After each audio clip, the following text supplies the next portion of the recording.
बेटा स्कूल के लिए देर हुई, ला मैं बाल बना देता हूँ। पापा आज मुझे स्कूल नहीं जाना, आज वुमेन्स डे, मुझे मम्मा के साथ रहना है।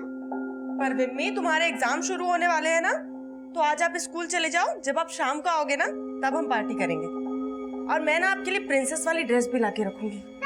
हाँ ठीक है डन। और पापा आज आप हाफ डे ले लेना। ठीक है बाबा। मम्मा पार्टी करेंगे, बड़ा मजा आएगा ना। हाँ अरे बस आ गई मम्मी। चलो चलो चलो। बाय पापा। बाय बेटा। बाय मम्मा। चलो चलो बाय बाय। थैंक्स मीनाक्षी। आज अगर तुम नहीं होती तो मम्मी अपनी मम्मी की यादों से कभी बाहर ही नहीं आ पाती। मम्मी तो अपनी माँ की यादों से बाहर आ गई है, पर क्या आप सुरेखा की यादों से बाहर आ पाए? मम्मी तो मुझे माँ भी मानने लगी है, पर क्या अब हम शादी कर सकते हैं?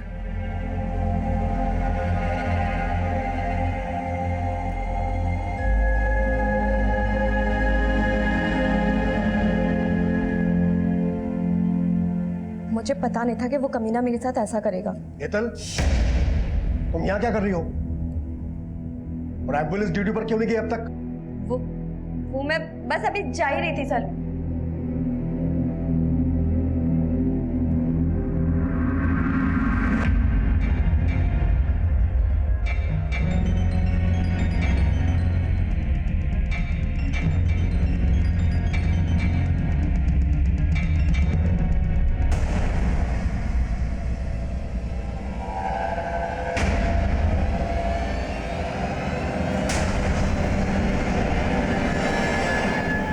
मीनाक्षी, तो क्यों मेरे पीछे आ रहा है?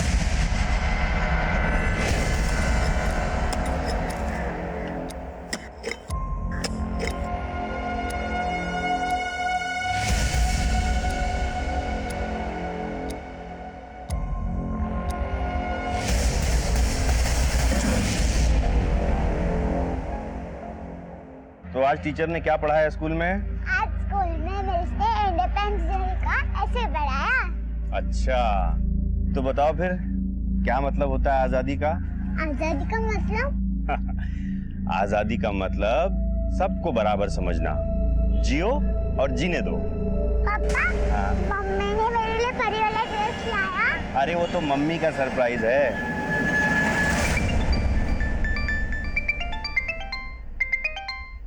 हाँ प्रफुल्ल शेठ।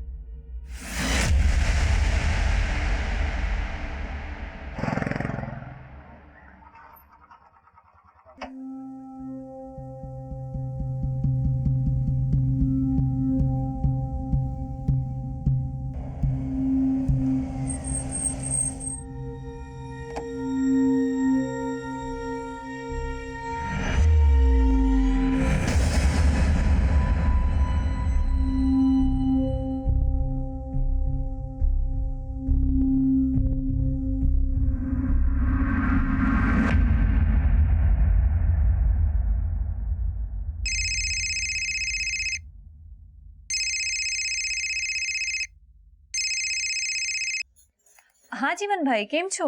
केतकी बेन, मीनाक्षी आपके साथ है क्या? नहीं जीवन भाई, मैं तो ड्यूटी पर हूँ। क्या हुआ?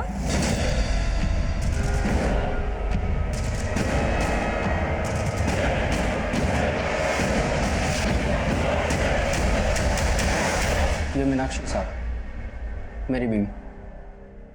कब से मिसिंग है? दरअसल मीनाक्षी मेरे साथ नहीं रहती साहब।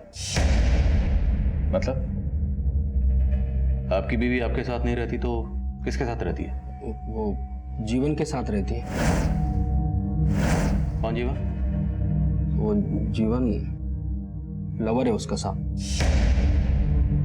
जानता हूँ साहब, ये सब आपको अजीब लग रहा होगा, लेकिन उसने जीवन के लिए मुझे छोड़ दिया। जीवन भड़का रहा है तुम्हें मीनाक्षी, उसकी बातों में आके बहुत बड़ी गलती कर रही हो तुम। गलती ना मैंने तुमसे शादी करके की है, और वैसे तुम्हारे साथ ना मेरा कोई भविष्य नहीं, इसीलिए मैं जा रही हूँ। आपकी बीवी आपको छोड़कर चलेगी, उसके क्या नाम बताया? जीवन। जीवन के पास चलेगी। इसको गायब करने का मकसद तो आपका भी है। हो सकता है आपने कुछ किया हो। नहीं साहब, आप जैसा सोच रहे हो वैसा कुछ नहीं है, मुझे पक्का यकीन है। जीवन ने गायब किया मीनाक्षी को। साहब आप प्लीज पता कीजिए ना मीनाक्षी के बारे में। ठीक है, मीनाक्षी और जीवन दोनों के फोन नंबर्स और जीवन का एड्रेस दीजिए, हम देखते हैं। ठीक है।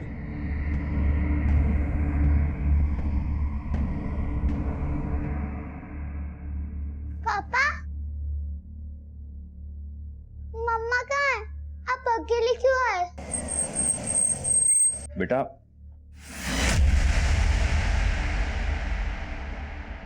बेटा मम्मा आ जाएंगी, तुम चिंता मत करो। पर कब? आ जाएंगी बेटा। सरला बेन, इसको लेके जाओ। सर आप? पिनाकिन आया था हमारे पास।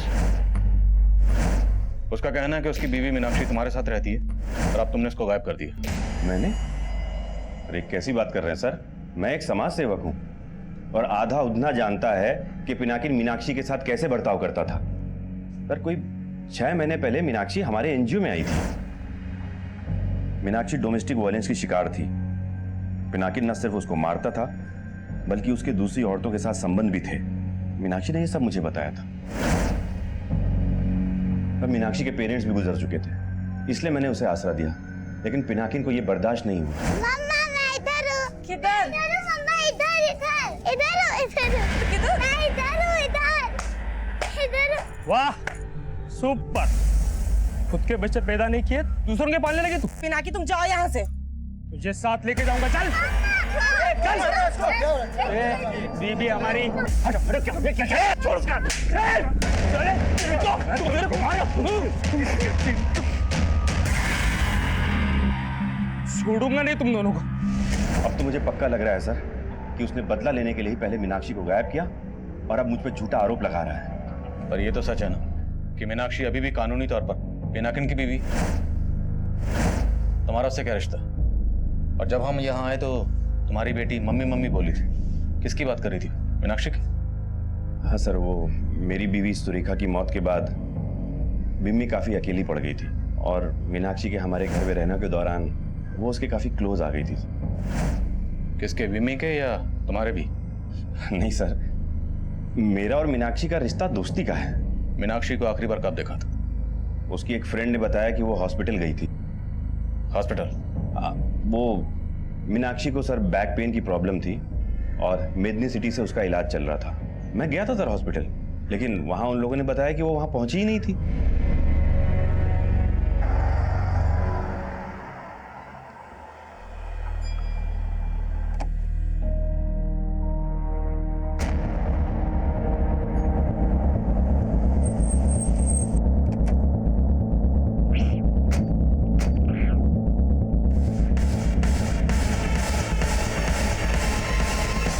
मीनाक्षी लोढ़िया?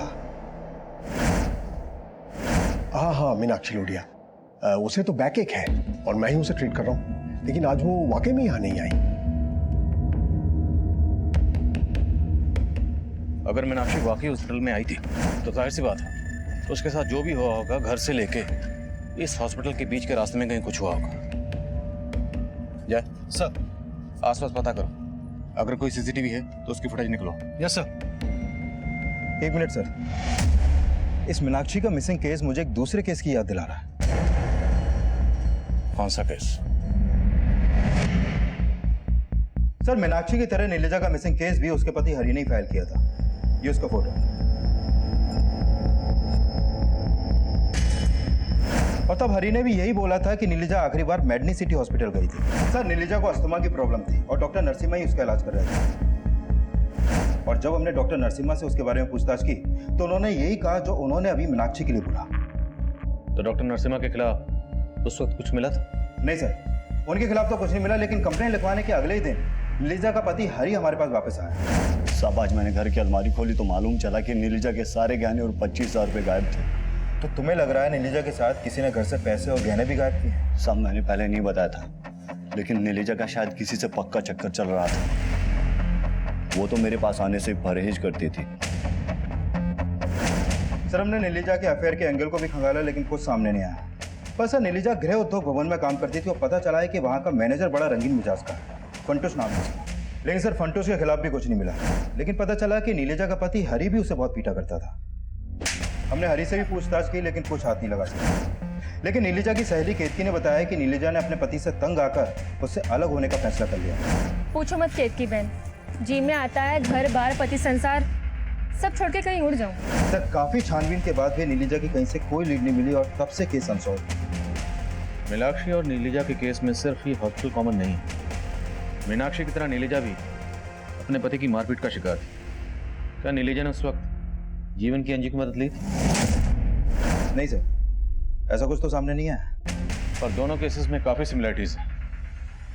अब मीनाक्षी की तरह नीलिजा मिसिंग केस भी रीइन्वेस्टिगेट होगा। जीवन, पिनाकिन और डॉक्टर नरसिम्हा, तीनों की कुंडली निकाल। Okay sir.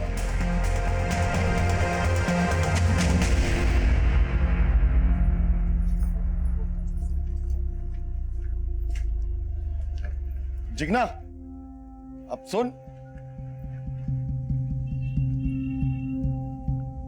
वो सेठ से तेरी तनख्वाह बढ़ाने की बात की थी, मान गया हो?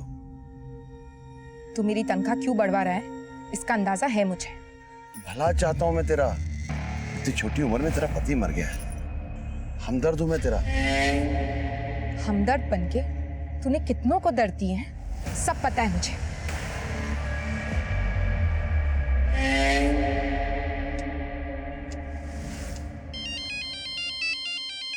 रुक रुक। हेलो। हाँ बंसीलाल, दारू पिएगा? 4 बोतल मंगवाइए वाटर पार्क से। हेलो, आज फंटूश का गेम खत्म करना है मुझे। तुम आ रहे हो ना?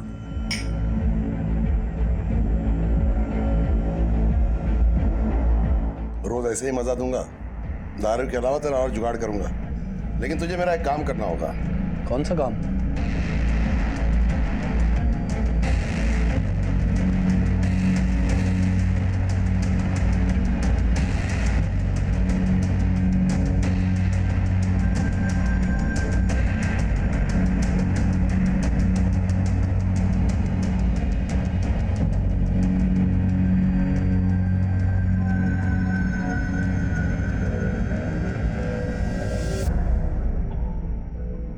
जाओ, मेरा नाम लेना। सर, मीनाक्षी का फोन मेडिनी सिटी हॉस्पिटल जाने वाले रास्ते पे ही बंद हुआ था और तब वहां पर पिनाकिन का फोन भी एक्टिव था।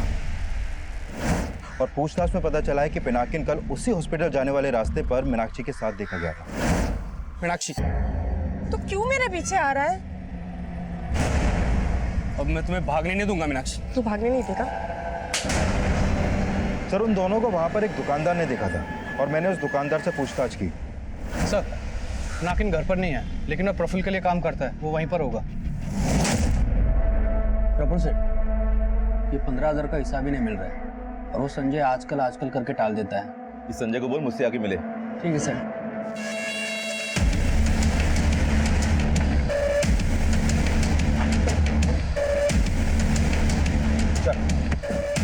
साहब मैंने कुछ नहीं किया साहब।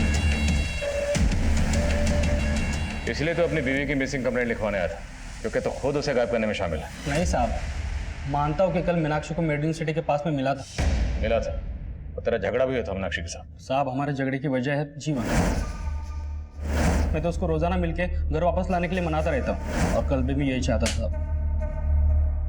मीनाक्षी रुको! मीनाक्षी, तू जा रहा है या फिर मैं पुलिस को बुलाऊं? साहब, मैंने मीनाक्षी को मेडिन सिटी जाते हुए देखा था। फिर मैंने सोचा कि उसका गुस्सा शांत होने के बाद मैं उससे दोबारा मिलूंगा। मीनाक्षी कभी कभी विमी को लेने स्कूल जाती थी। मैं वहां पर भी गया, देखा कि जीवन विमी को लेके जा रहा है। फिर मैं अपने काम पे चला गया साहब, लेकिन जब पता चला कि मीनाक्षी गायब हो गई तो मैं सीधा आपके पास चला आया। और मेडनी सिटी वाले बोल रहे हैं कि मीनाक्षी तो वहां गई नहीं। क्या कहानी बना रहा है? कहानी नहीं बना रहा हूँ साहब, मैंने खुद मीनाक्षी को हेतल के साथ देखा था, जो वहां पे नर्स का काम करती है। तो मेडनी सिटी की नर्सेस का नाम भी जानता है? पूरा उड़ना जानता है साहब हेतल को। मेडिन सिटी के लिए मोहल्ला क्लिनिक चलाती हूँ साहब। मैं झूठ नहीं बोल रहा हूँ साहब, आप चाहे तो हेतल से पूछ सकते हो।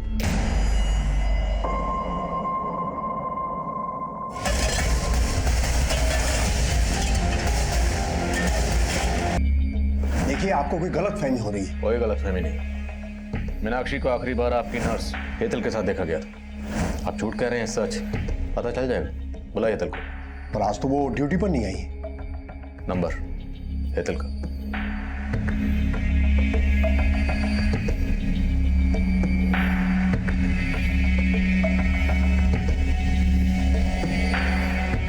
सर नंबर बंद है हेतल का, मैं स्टाफ से पूछता हूँ।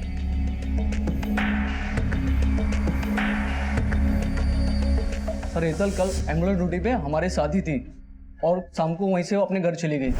देखो आज पेशेंट्स कम है और मुझे कुछ अर्जेंट काम है, तो मैं निकलती हूँ, आप लोग संभाल लेना। अच्छा ये हेतल रहती कहाँ है?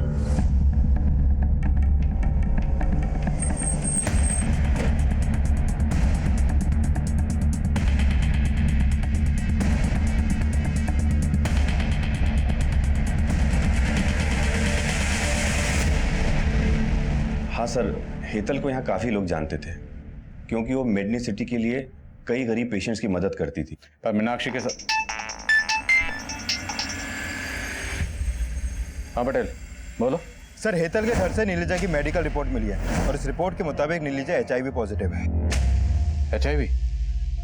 पर डॉक्टर नरसिम्हा ने तो कहा था कि उसे अस्थमा है। सर इस मेडिकल रिपोर्ट में डॉक्टर नरसिम्हा का ही साइन है।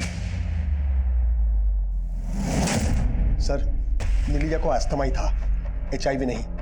ये रिपोर्ट गलत है। तो ये रिपोर्ट किसने बनाई और ये साइन किसके? हेतल को जानबूझ के एम्बुलेंस की ड्यूटी पे लगाया गया ताकि वो मजबूर पेशेंट्स को यहाँ लाए, उसके बाद तुम इन्हें फंसाओ, ऐंठो और गायब कर दो। नहीं सर, ऐसा नहीं है। लेकिन हाँ, ये हो सकता है कि हेतल ये सब कर रही हो क्योंकि पेशेंट्स को फाइनल रिपोर्ट वही देती थी। और हाँ सर, ये जो सिग्नेचर है ना, ये मेरा नहीं है। आप चाहे तो किसी हैंड राइटिंग एक्सपर्ट से चेक करवा सकते हैं। मम्मी बेटा लो खाना खा लो। मुझे खाना नहीं खाना, मुझे मम्मा चाहिए। बेटा खाना खा लो, मम्मा आ जाएंगी। जब तक मम्मा नहीं आएगी तब तक मैं खाना नहीं खाऊंगी। मम्मी पहले मम्मा गई तो आपने बोला तो वो आ जाएंगी, लेकिन वो नहीं आई। दूसरी मम्मा चली गई तो आप मुझे डांट रहे हो।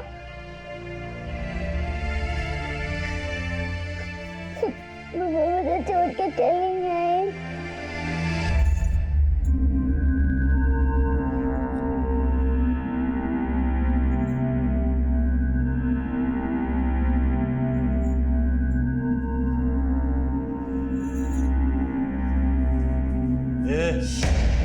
मुझे सब पता है मेरी पीठ पीछे क्या करती है तू।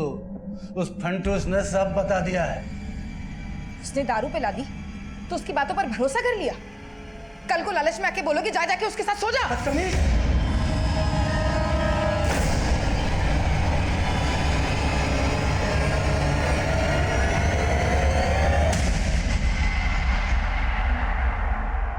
सर मीनाक्षी से जुड़ा तो कोई भी डॉक्यूमेंट्स हेतल के घर पे नहीं मिला, लेकिन जो मेडिकल रिपोर्ट नीलिजा की हेतल के घर से मिली उससे लगता है कि नीलिजा को विश्वास हो गया था कि वो HIV पॉजिटिव है और शायद इसलिए वो अपने पति हरि के करीब नहीं जाती थी, जैसे कि हरि ने बताया। अगर ऐसा तो फिर हरि के पास नीलिजा को गायब करने का स्ट्रांग मोटिव था। बुलाओ इस हरि को और नीलिजा के करीबी लोगों से पता करो। हो सकता है नीलिजा ने ये बात किसी से शेयर की हो, लेकिन नीलिजा को बदनामी से बचाने के लिए किसी ने ये बात हमें बताई नहीं। Okay sir. नहीं साहब, नीलिजा ने मुझे नहीं बताया था कि उसको HIV हुआ था। हो सकता है बताया और तूने अपनी इज्जत बचाने के लिए नीलिजा को गायब कर दिया। नहीं साहब, कसम से मैंने कुछ नहीं किया साहब।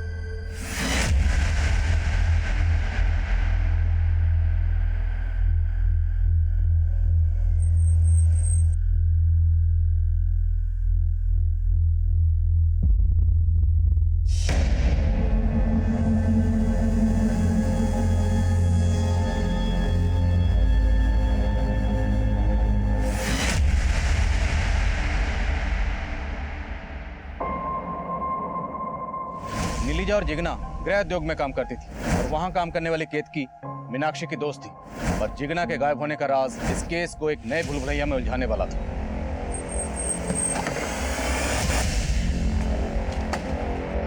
साहब जिगना तो कल यहाँ से टाइम से चली गई थी। शायद उसका ससुर झूठ बोल रहा होगा। वो झूठ क्यों बोलेगा? एक नंबर का दारूबाज है वो सर, जिगना ने बताया था मुझे। अरे वो तो पैसों के लिए फंटूश के साथ जिगना को। फंटूश के साथ क्या? फंटूश की बुरी नजर थी जिगना पे। अरे जिग्ना तू लेट हो गई। हाँ थोड़ा जरूरी काम आ गया था। ऐसा कौन सा जरूरी काम था जो गाड़ी वाला तुझे यहाँ तक छोड़ने चला है? सबको अपने जैसे समझ रखा है क्या? मेरे जैसा तो अभी तक कोई पैदा ही नहीं हुआ। यकीन नहीं आता तो आजमा के देख।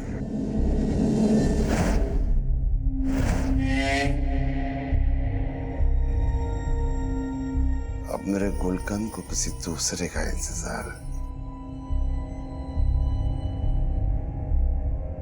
तू जो कर रही है एकदम सही कर रही है, किसी से डरने की जरूरत नहीं है।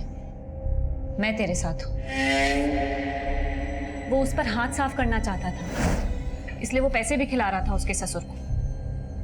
फंटूश है का? आज ड्यूटी पर नहीं आया वो।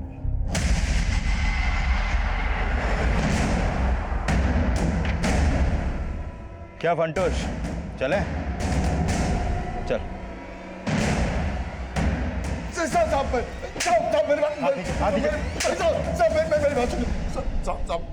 मैंने कुछ नहीं किया साहब। मैं जानता नहीं जिग्ना कहाँ है।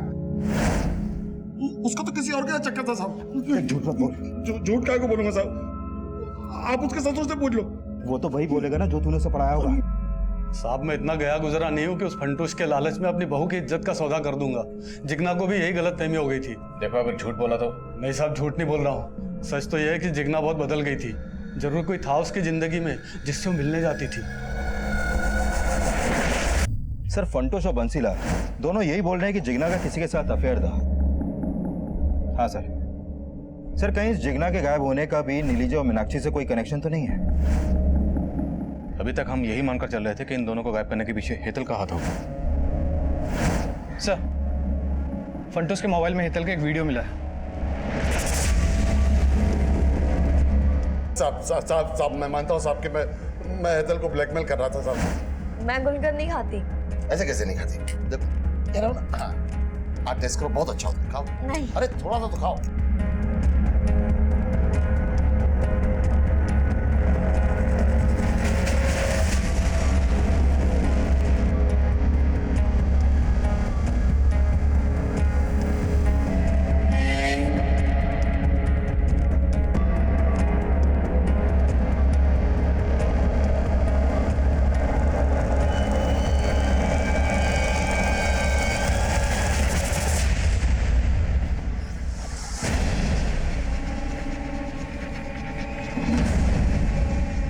गुड मॉर्निंग हेतल, गरम गरम चाय।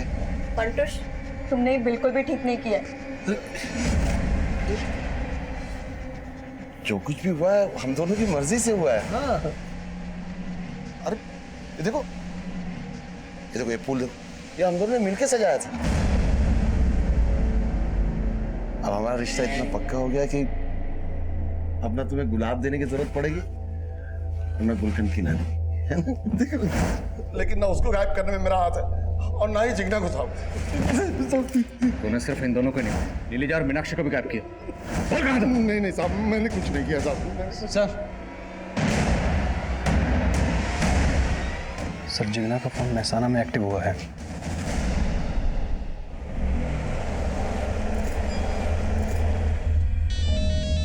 जिग्ना, जिग्ना कहाँ है तू? बापू अब मैं विधवा नहीं रही, मैंने लगन कर लिया है। लगन कर लिया? कमीनी किसके साथ मुंह काला किया? तेरे चक्कर में कितना बवाल हो गया इधर, मालूम है ना? हेलो बापू, बापू आपकी आवाज नहीं आ रही है, यहाँ बहुत शोर हो रहा है। मैं आपसे बाद में बात करती हूँ।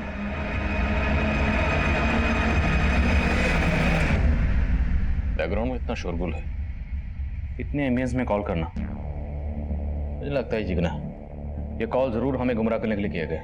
लेकिन सर ये जिग्ना नहीं है तो क्या इन औरतों के गायब होने के पीछे किसी औरत का हाथ है? और माना फंटूश ने हेतल को ब्लैकमेल किया, लेकिन उसने ये नहीं कबूला कि उसने हेतल को मारा। कहीं ये हेतल तो नहीं? नहीं बेटे, ये कॉल हेतल ने नहीं किया। लेकिन अब सवाल ये है कि अगर ये कॉल हेतल ने नहीं किया तो फिर ये औरत कौन है? सर अगर ये हेतल नहीं है तो एक औरत है जिस पर मुझे शक है। कौन? केतकी। सर केतकी मीनाक्षी, नीलिजा और जिग्ना के काफी करीब है और इन तीनों औरतों के गायब होने के पीछे वो लगातार इनका पर्सनल एंगल जोड़ रही है। केतकी और नीलिजा तुमसे अपना हर दुख दर्द बांटती थी, शायद उसने अपनी बीमारी के बारे में भी तुम्हें कुछ बताया? नहीं सर, लेकिन ये सच है कि वो अपने पति से बहुत तंग आ गई थी। हो सकता है उसके पति ने उसे मारा हो। पर्सनल एंगल लग तो नहीं रहा। ये जरूर कोई बड़ा गेम है। कॉल महसाना से किया गया। पता करो केतकी कहाँ है। Okay sir. सर, मैंने जिग्ना की कॉल डिटेल्स चेक की। जिग्ना की प्रफुल्ल से लगातार बातें हो रही थी। प्रफुल्ल, जिसके यहाँ पिनाकिन काम करता है? हाँ सर।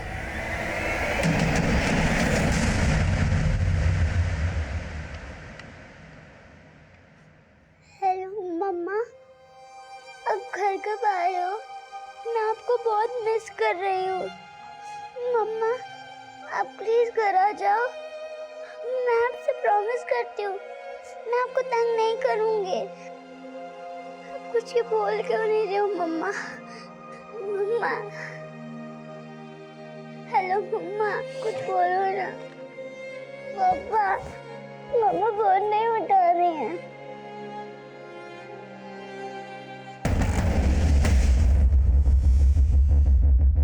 जिग्ना को जानते थे ना?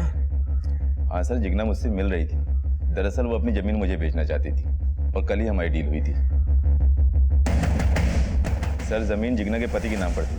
पहले उसने उस जमीन को अपने नाम पे ट्रांसफर करवाया, जिसके लिए मैंने उसकी मदद भी की थी। तो साहब, यही वजह थी कि हम अक्सर उससे मिला करते थे। और जिग्ना ने इस डील के बारे में अपने ससुर को कुछ नहीं बताया? क्या छुपा रहे? साहब, आप ये पेपर देख लीजिए। और साहब, जिग्ना ने मना किया था ये बात अपने ससुर को बताने के लिए। और इसके अलावा साहब मैं कुछ नहीं जानता।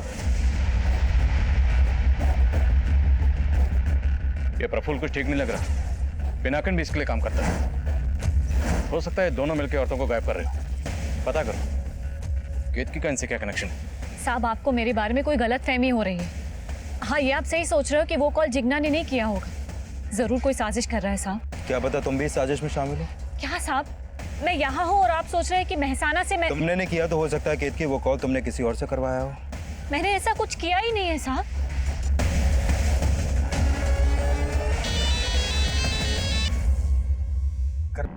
पहला कॉल महसाना से किया गया, दूसरा आनंद से। लोकेशन शायद पर्पसली बदली गई। जिग्ना का गायब होना मीनाक्षी, नीलिजा और हेतल के गायब होने के साथ जुड़ा। अब ये कॉलर इस केस को डायरेक्शन देगा। आनंद और महसाना दोनों जगह का डंप डाटा स्टडी करो और पता करो कि जिग्ना के नंबर के साथ साथ वहां और कौन से नंबर कॉमन थे। Okay sir.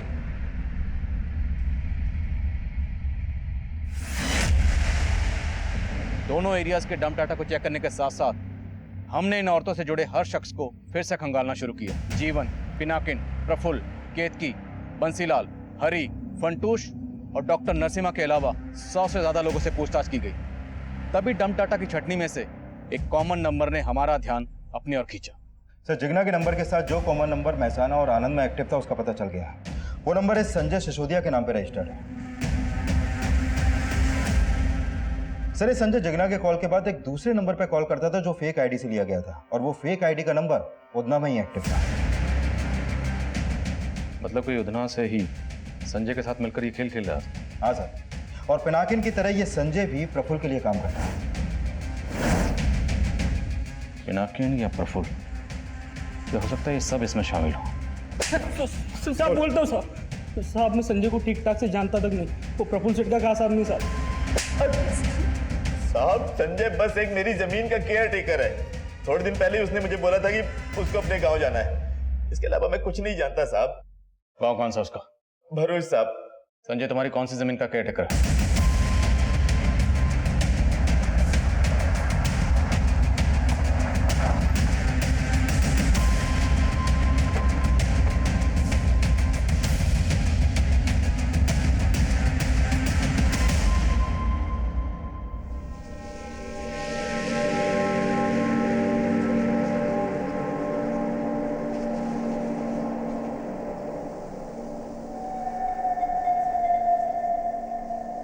बादशाह, बदनाम, गुलाम, बेशरम, बेवफा, बेचारी।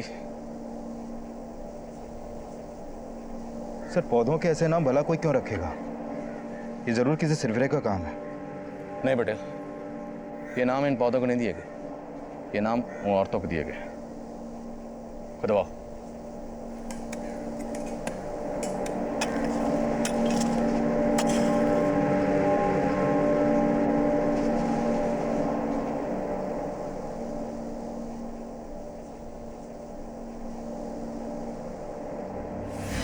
नीलिजा, मीनाक्षी, हेतल और जिग्ना के अलावा उस फार्म में 3 औरतों को और दफनाया गया था और उन औरतों की कब्र पर पौधे उगाकर उन्हें अजीब अजीब नाम देने वाला वह सरफिरा संजय नहीं था।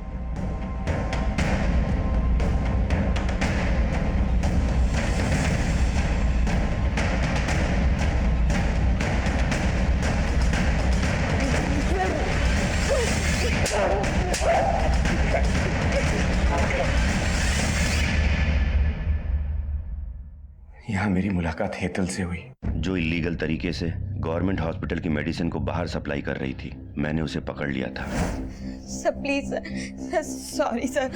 सर मैं अब्रॉड जाकर के पढ़ना चाहती थी, बस इसीलिए लालच में आकर गलती हो गई मुझसे। आज एक गलती करी है, कल को और बड़ी बड़ी गलतियां करोगी। नहीं सर, सर प्लीज मुझे माफ कर दीजिए, आगे से कभी ऐसा कुछ नहीं होगा सर। प्लीज सर मुझे माफ कर दीजिए। मैंने सोचा कि महान बनकर आज तक मैंने क्या कर लिया, इसलिए मैंने अपने जमीर को पूरी तरह से मार दिया और हेतल से हाथ मिला लिया। सर, वो ऐसी औरतों को ढूंढ के लाती थी जो तकलीफ में होती थी। नीलजा की झूठी HIV रिपोर्ट भी मैंने ही बनाई थी। सुनो, अब तुम नीलजा को बोलना कि उसकी बीमारी ठीक हो सकती है और उसे लेके फार्म हाउस पे आ जाना। ओके। वो फार्म प्रफुल्ल का था सर, लेकिन उसका केयर टेकर संजय, वो मेरा पुराना दोस्त था। हमने उसे भी पार्टनर बना लिया था। हेतल नीलजा को लेकर हमारे फार्म पे आई थी। नीलजा को लगा था कि वहां कोई बड़ा डॉक्टर उसका इलाज करेगा, लेकिन हमने सर इलाज करने के नाम पे उसको इंजेक्शन लगा के बेहोश कर दिया था।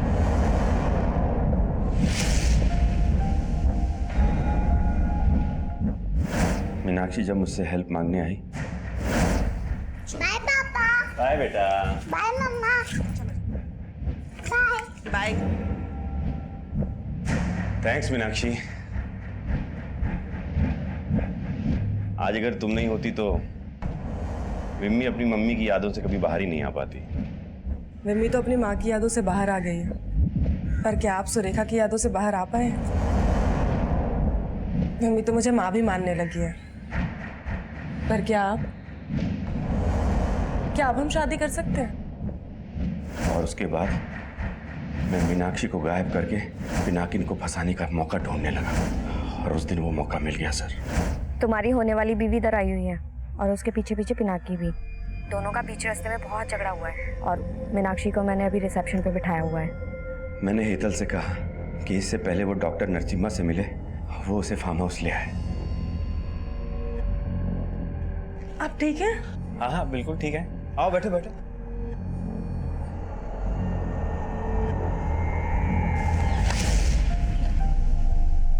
लेकिन हेतल, वो तो तेरे लिए काम करती थी, उसको क्यों मारा?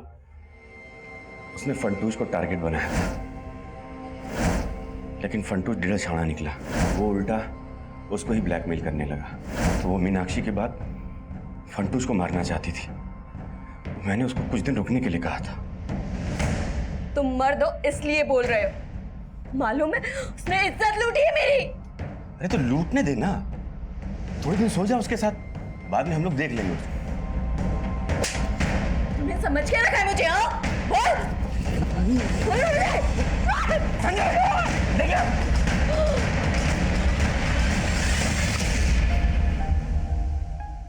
जिग्ना के पीछे तो पहले से पड़ा था। हाँ सर।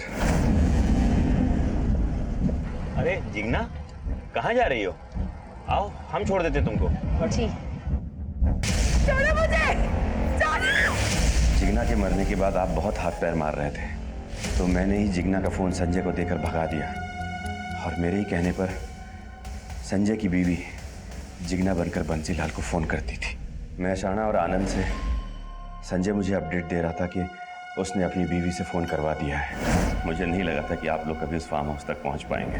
लेकिन तूने सबको मारा क्यों? मैं तो एक समाज सेवक था सर। जियो और जीने दो, यही सीखा था मैंने। पर मेरी बीवी बोलती थी कि मेरे इन विचारों का रद्दी के भाव भी मोल नहीं मिलेगा। तुम्हारी समाज सेवा से ना हमारा पेट नहीं भरने वाला, और ये जो भी कुछ हमारे पास है ना, वो मैं अपने मायके से लाई हूँ। तुमने तो सगाई पे भी अंगूठी चांदी की पहनाई थी। सुरेखा तुम मुझे हमेशा ना यही ताने मत दिया करो। अरे क्यों ना मारूं? है क्या तुम्हारे पास? मैं कह रहा हूँ शांत हो जाओ, एक शब्द भी और नहीं सुन सकता मैं। अरे क्यों चुप हो जाओ? औकात क्या है तुम्हारी? मैं कह रहा हूँ चुप हो जाओ सुरेखा। उसकी चिक चिक से तंग आकर एक दिन गुस्से में मैंने उसे मार दिया। एक समाज सेवक खूनी बन गया था सर, इसलिए क्योंकि वो अपनी बीवी के लिए सोना नहीं खरीद पाया। उसके पास ज्यादा पैसे नहीं है तो उसको बोलना कि गहने लेके आ जाए। मीनाक्षी जब मुझसे हेल्प मांगने आई तो मैंने पता किया कि उसके नाम पे काफी जायदाद है। मैं उसे अपने घर में शरण देकर उसकी जायदाद हड़पना चाहता था। जिग्ना मेरे एनजीओ में आई थी तो प्रफुल्ल ने कहा कि अगर मैं उसे जिग्ना की जमीन बिकवा दूं तो वो डील का 2% मुझे देगा। इसलिए मैं जिग्ना का ब्रेन वॉश करना शुरू कर दिया था।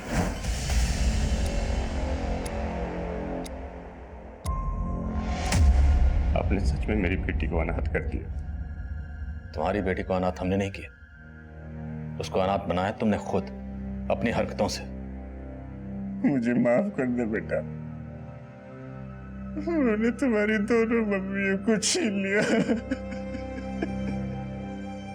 पापा, आप भी तो कहते थे ना जियो और जीने दो। मेरी दोनों मम्मी दूर चले गए और आप भी मुझसे दूर जा रहे हो।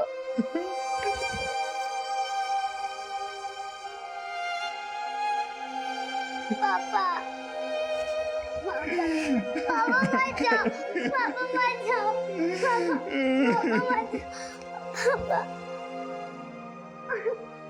पापा। एक समाज सेवक से पेशेवर मुजरिम बनने तक जीवन सोलंकी के इस बदलाव को उसके आसपास के मौजूद लोगों में से किसी ने कभी महसूस ही नहीं किया। लेकिन जब भी हम इस तरह के लोगों से मिलते हैं तो उनके हाव भाव में, उनकी बातों में किसी न किसी जुर्म की दस्तक जरूर छुपी होती है, लेकिन उस दस्तक की तरफ कभी गौर ही नहीं किया जाता। रोजाना कई जाने अनजाने लोगों से हमारा परिचय होता है, लेकिन किससे कितना परिचय बढ़ाया जाए, किससे कितनी दोस्ती बढ़ाई जाए, किससे कितना सुख दुख बांटा जाए, इसे लेकर हमेशा सतर्क रहना चाहिए, क्योंकि अक्सर अच्छी छवि वाले लोगों का असली परिचय उतना ही चौंकाने वाला होता है।